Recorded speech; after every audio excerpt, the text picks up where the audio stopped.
Assembly gate కూడా తాకలేవన్న Janasena party ఎన్నో అవాంతరాలను అధిగమించి అద్భుతాలను ఆవిష్కరించిందని జనసేన అధ్యక్షులు ఆంధ్రప్రదేశ్ డిప్యూటీ సీఎం పవన్ కళ్యాణ్ అన్నారు. పిఠాపురం చిత్రాడ వద్ద నిర్వహించిన జనసేన ఆవిర్భావ సభలో పవన్ కళ్యాణ్ రాజకీయ అవలోకనం చేశారు. అవమానాలు భరించిన జనసేన పార్టీని ఆంధ్ర ప్రజలు తిరుగులేని రాజకీయ శక్తిగా తీర్చిదిద్దారని పవన్ కళ్యాణ్ గుర్తు చేశారు. ఆంధ్రప్రదేశ్లో దాష్టిక ప్రభుత్వ పాలన అంతమొందించి కూటమి ప్రభుత్వాన్ని ఏర్పాటు చేసేందుకు సహకరించిన ప్రజలకు పవన్ కళ్యాణ్ కృతజ్ఞతలు తెలిపారు. బద్దలు కొట్టాం, ఏం చేశాం? బద్దలు కొట్టాం. బద్దలు కొట్టి ఆంధ్రప్రదేశ్ అసెంబ్లీలో 21 మంది ఎమ్మెల్యేలతోటి, పార్లమెంటులో రెండు ఎంపీలతోటి అడుగు పెట్టాం.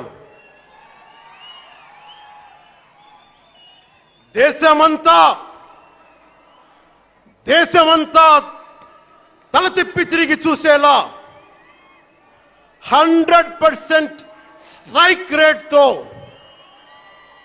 ఘన విజయం సాధించాం. ఎన్డీఏ కూటమి ప్రభుత్వాన్ని నిలబెట్టాం. ఈ రోజు జయకేతనం ఎగరేస్తున్నాం.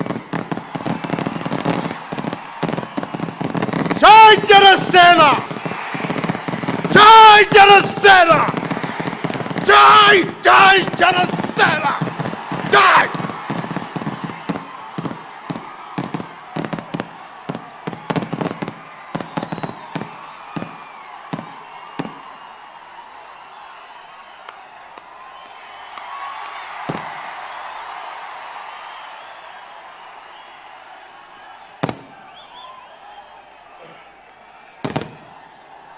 భరత భూమి నేర్పినదో, ప్రజాకోటి నేర్పినదో, నిజమేమిటో కానీ ఒట్టి చేతిలో శత్రువుపై దుమికే శక్తి ఉంది అని చెప్పిన దాశరథి కృష్ణమాచార్య మాట బలం తెలంగాణకే కాదు, నెల్లూరులో చదువుకున్న నాకు కూడా. అందుకేనేమో అలా మన జనసేన జన్మస్థలం తెలంగాణ అయ్యింది, కర్మస్థలం ఆంధ్ర అయ్యింది. రుద్ర వీణ వాయిస్తా, అగ్ని ధారలు కురిపిస్తా, తిరుగుబాటు జెండా పట్టిస్తా, దుష్ట పాలన నుండి విముక్తి కలిగిస్తా అన్న కృష్ణమాచార్య మాటలు మాకే కాదు,